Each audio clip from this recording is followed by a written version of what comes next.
lumbuye va ku Catherine Kusasira. Kitaawo wano yafudde ne tumulekaawo mule mirembe gwe kyakuyisiza kitya. Kitaawo naafa n'ebulamu amukolerako kyakaali. Omukazi ali mu America agoing under treatment ali ku birwadde bye ali mu mbeera nzibu yetaga esaala oli mukwasaamirira nti anoonya asayira.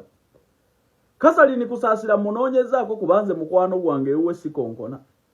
Ne mugamba onoonya asayiramu ne mukubira ku video call nga ali mu ddwaliro mukyala.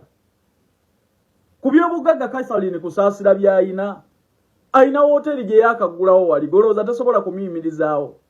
Gwe lumbu yolooza Catherine Kusasira levozo. Gwe wagenda okudduka mu Uganda ng'okolamu ki tewayinaamu wadde omudaala gw'embizi. Wagenda kunoonya kyeyo. Ono omukyala ayimba emikolo gye akuba amabaala. Presidential advisor. Saasobola okweyimirizaawo mu Uganda.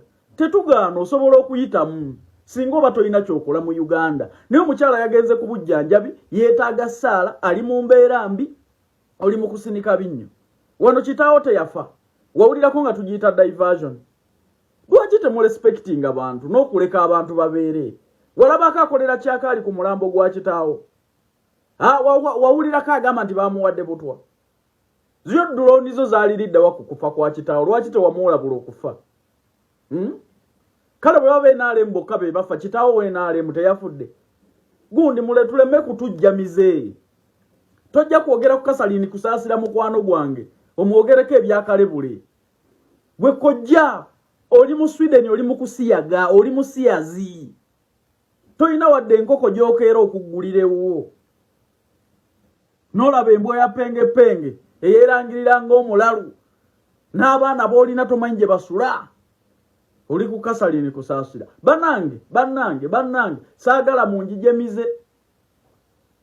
Ekikwatagana ku Catherine Kusasira. Catherine Kusasira abadde mukwano gwa for a very long time. Omukwano gwange tukolaganye nnyo mu nsonga za President Museveni. Sigenda kukkiriza abantu kumunoonyezaako mawulire. Because mwagenda ebweru ne mubeera desperate ne mutafuna ebyo bye mwali musuubira. Ne mutandika olugambo nno. Kitaawo lumbuye yafudde wano ne tumurespectinga tetwamwogeddeko wadde okugeya omulambo nga bw'obadde osekeeterera abafu. Walabye yakuba kyakaali kubozo oyogerako kalebule nti kitaawo yafudde naawe kakikulume. Bulijjo ntosekerera emirambo gy'abalala. Nga bwe twarespectinze omulambo gwa kitaawo lumbuye. Respecting obulamu bw'abantu abalala. Gwanoonye ettaka ery'okugula oyagala lyakuzimba kulimirako kulundirako oba kolerako business. Nkuleetedde aba Trip Properties bano bannakinku mu by'amataka balina poloti okutandikira kakadde kamu okwetooloola Uganda yonna. Bakubireko noti 7 noti 85 13 975 ojja kuba bafuna butereevu ate bakwata ne kibanja mpola. Bakuwa poloti n'obasasula ng'omaze kuzimba. Mubettanire kubanga baakakasibwa gavumenti ya Uganda mu by'amataka. Oyagala lya kyapa oba kibanja, oyagala lya kulimirako kulundirako lya faamu lya kuzimbako makaago oba mu mizigo, ojja kunneebaza ng'ekyapa kikuli mu ngalo. Kikuwa ekyokuyiga. Ogenda okubira kyakaali ku mirambo gy'abantu ogwa kitaawo twagurespectinze. Nga bwe twakulaze maturity bw'oba otegeera nti ensi bw'etyo bw'erowooza. Era ekyo kye tukwetaagamu. Gwe lumbuye singa twakozeeko titi for tat mwandigenza okuziika kitammwe nga n'omulambo gubatamye.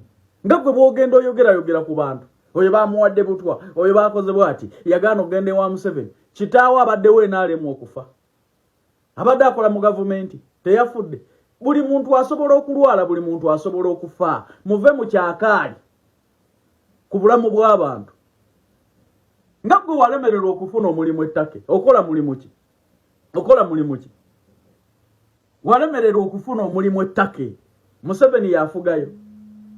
Toyina kye wasoma mu nsi eno mukeera kumanyiira abantu. Mwesonyiwe Kusasira. Nze ku mikwano gyange nja kujjayo n'ag'omu buto.